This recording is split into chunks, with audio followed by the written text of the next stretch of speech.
Orang sini sudah rukun antar agama karena perang agama terbesar terjadi tahun 800 di sini antara Wangsa Sailendra sama Wangsa Sanjaya. Wangsa Sanjaya beragama Hindu, Wangsa Sailendra beragama Buddha. Sampai Raja Hindu takut menjadi raja. Panukuh pergi ke India. Di India belajar ilmu arsitektur, pulang dikenal dengan nama Resi Gunadarma. Yang Raja Sailendra bernama Garung bergelar Semaratungga, anti Hindu. Tapi begitu menang perang, dia putus asa karena mau bikin candi nggak punya arsitek. Maka arsitek yang disuruh bangun adalah orang Hindu yang bernama Panukuh. Lahirlah candi Hindu, candi Buddha, nuansanya Hindu yang dikenal dengan Sambara Budura, Borobudur. Makanya kalau ada yang mengatakan Borobudur tinggalan Nabi Sulaiman, tertolak dengan teori itu. Kenapa? Karena Nabi Sulaiman berada di tempat yang namanya Ardul Muqaddasah, dan Ardul Muqaddasah bukan Sleman. Maka tidak usah sok Nabi Sulaiman dari Sleman. Iya, saya nanya jin yang paling tua bukan. Itu akhirnya ada nuansa Buddha, ada nuansa dalam candi Buddha. Tiba-tiba anak Raja Buddha ini, si Semaratungga punya anak namanya Pramodawardhani Sematawayang, jatuh cinta sama si Panukuh yang orang Hindu. Mau nggak mau dikawinkanlah antara anak Raja Buddha dengan orang Hindu yang anti Buddha, tiba-tiba yang anti Hindu, tiba-tiba anaknya jatuh cinta. Makanya yang kemarin 0102 jangan terlalu serius, jangan-jangan anakmu saling jatuh cinta. Apalagi sekarang Pak Jokowi sama Pak Prabowo jadi satu. Ini hanya terjadi di Indonesia.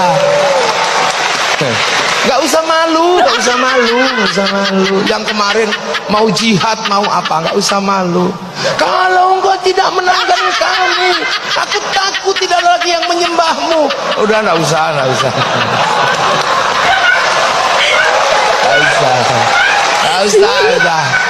Ini Pak Jokowi, ini Pak Prabowo, orang-orang hebat di Indonesia.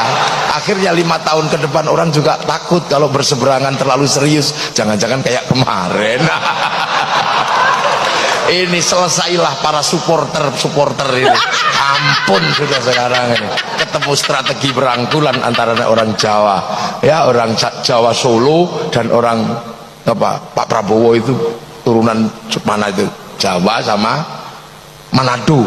Rukun gitu. Yang lain supporternya, hah? Aku udah terlanjur cerai, gimana? Aku udah terlanjur mengatakan haram. Aku udah terlanjur bersumpah akan potong kemaluan. Ini gimana? Terus gue mesti bilang wow gitu. Makanya biasa aja.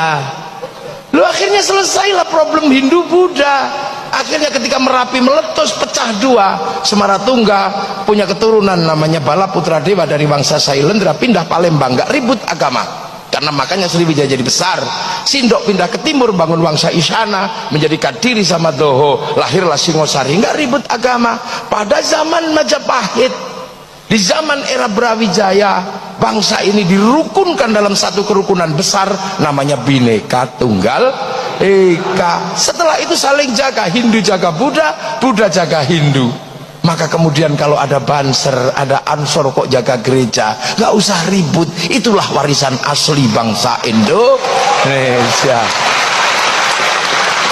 Di Bali yang jaga masjid pecalang, di New Zealand yang jaga masjid orang Nasrani. Nggak usah ribut. Nonton film Korea biasa aja, nggak usah kafir.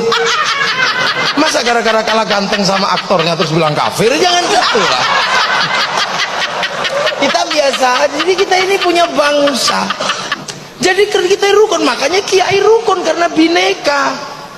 Para tilmidun muridun rukun dalam bahasa santri, dan sampai hari ini kerukunan itu terjaga.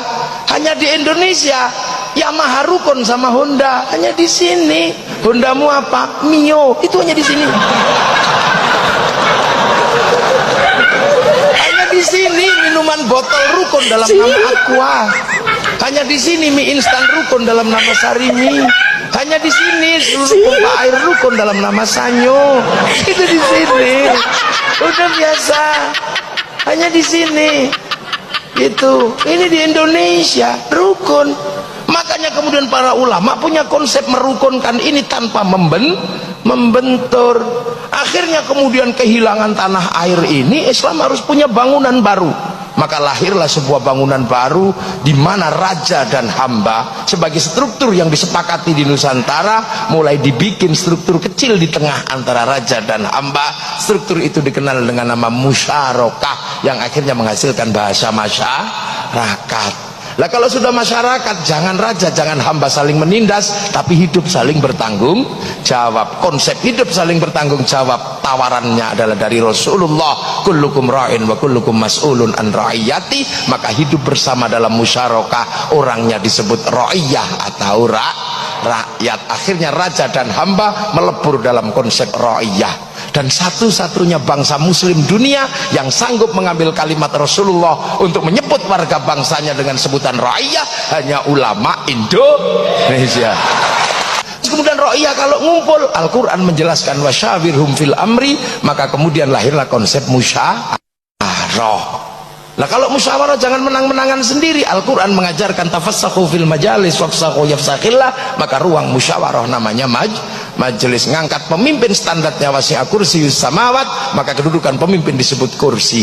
Sunan Ampel nata ini semua. Datuk Ribandang dikirim ke Sulawesi, Aryo Abdillah dikirim ke Palembang, Khatib Dayan dikirim ke Kalimantan. Lahirlah sistem ra'iyah, sistem musyawarah. Kemudian ini bersatu, Belanda datang, dilawan secara bersama-sama. Belanda pergi, daerah yang merupakan konsep para wali bersatu dalam sebuah nama wilayah. Artinya al-wali meninggalkan wilayah, dan wilayah itu dinamakan Negara Kesatuan Republik Indonesia. Dan kalian menikmati itu hari ini, siapapun apapun aliranmu, menikmati itu. Yang Nasrani, yang Hindu, yang Buddha, yang Islam menikmati itu semua pada konsep besar Bhinneka Tunggal Ika. Makanya kita pakai merah putih. Penyelesaian kita antar bangsa pakai Pancasila. Nah sekarang banyak yang menganggap bangsa ini sakit, tiba-tiba membawa penyelesaian dengan cara dari luar. Makanya aneh membawa Hizbut Tahrir ke Indonesia, itu aneh. Hizbut Tahrir didirikan oleh Taqiyuddin An-Nabhani untuk menjadi problem solvingnya bangsa Filistin, dan itu gagal di Filistin. Maka kenapa kau bawa produk gagal masuk ke Indonesia? Jangan. Ikhwanul Muslimin kemudian mau dipakai menyelesaikan problem Indonesia, nggak bisa. Ikhwanul Muslimin didirikan oleh Hasan al-Banna sebagai problem solvingnya orang Mesir, dibawa ke Indonesia, di sana gagal. Mursi digantung, akan kau selesaikan untuk Indonesia? Nggak mungkin. Kita bukan tipologi sana, kita puluhan bangsa bersatu dalam satu negara kesatuan Republik Indonesia. Strategi luar biasa. Makanya jangan kau sebut negeri ini tauhid.